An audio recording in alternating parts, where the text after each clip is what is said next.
Iran की सत्ता को टैंक से डर नहीं लगता, मिसाइल से डर नहीं लगता। ईरान की सत्ता कांपती है तो एक लड़की से, एक लड़के से और सवाल से। 2022 में एक लड़की महसा अमीनी ने खामेनेई को चुनौती दी थी और 2026 में एक 26 साल के लड़के ने ईरान के सुल्तान की नींव हिलाकर रख दी है। ईरान में इस्लामिक शासन 45 साल से बैठा है, लेकिन उसको चुनौती पहली बार मिली थी सितंबर 2022 में। एक नाम ने पूरी दुनिया हिला दी थी, महसा अमीनी।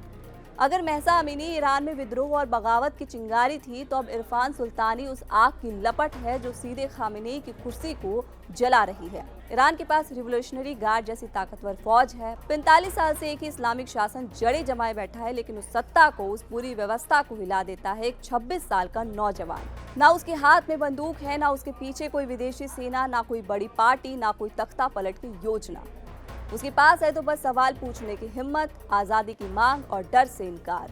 और यही तीन चीजें ईरान के supreme leader Ayatollah Ali Khamenei को इतनी खतरनाक लगती है कि अब वो उस युवक को सजाए मौत दे रही हैं। 26 साल के युवक का नाम है इरफान सुल्तानी। ईरान में विरोध प्रदर्शन क्रांति बन चुका है। जो 8 जनवरी इरफान सुल्तानी खामेनेई के खिलाफ एक प्रदर्शन में शामिल हुए थे। उसने ना गोली चलाई, ना पत्थर फेंका, ना किसी को मारा। उसने सिर्फ सवाल पूछा, आज़ादी मांगी, डर से इनकार किया और ईरान की सत्ता यहीं कांप उठी। कोई नोटिस नहीं, कोई वारंट नहीं, परिवार को कोई खबर नहीं। इरफान को सीधे उठा लिया गया और फिर अचानक बताया गया कि फांसी की सजा हो चुकी है। इरफान पर लगाया गया आरोप है मुहारिबे, यानी अल्लाह के खिलाफ युद्ध।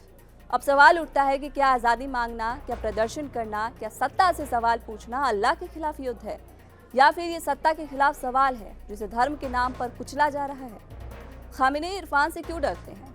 क्योंकि महसा अमीनी ने महिलाओं को जगा दिया, इरफान सुल्तानी ने युवाओं को जगा दिया, और जब महिलाएं, युवा, मजदूर, छात्र सब एक साथ जागते हैं तो सत्ता की कुर्सी हिल जाती है, उखड़ जाती है। अब कहानी सिर्फ ईरान की नहीं है, अमेरिका इस पूरे मामले को देख रहा है। डोनाल्ड ट्रंप का बयान साफ है कि अगर ईरान प्रदर्शनकारियों को फांसी देना शुरू करता है तो अमेरिका चुप नहीं बैठेगा, कोई बड़ा एक्शन लिया जाएगा। माने ट्रंप कोई भीतर ही भीतर बड़ी तैयारी कर रहे हैं।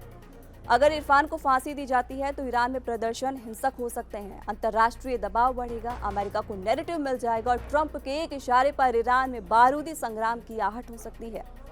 और अगर खामेनेई इरफान को जिंदा रखते हैं तो वो एक इंसान नहीं रहेगा, बल्कि बगावत और आज़ादी का प्रतीक बन जाएगा, ठीक वैसे ही जैसे महसा अमीनी बनी। 45 साल पुरानी सत्ता एक लड़की से डर गई थी, अब एक लड़के से कांप रही है। तो सवाल उठता है कि क्या खामेनेई की कुर्सी वाकई हिल चुकी है? अगर इरफान सुल्तानी मारा गया तो आग बनेगा, और अगर बच गया तो वो तूफान बनेगा। आप इस खबर पर क्या सोचते हैं, हमें कमेंट बॉक्स में जरूर बताएं। साथ ही हमारे चैनल खड़क को सब्सक्राइब करना बिल्कुल ना भूलें।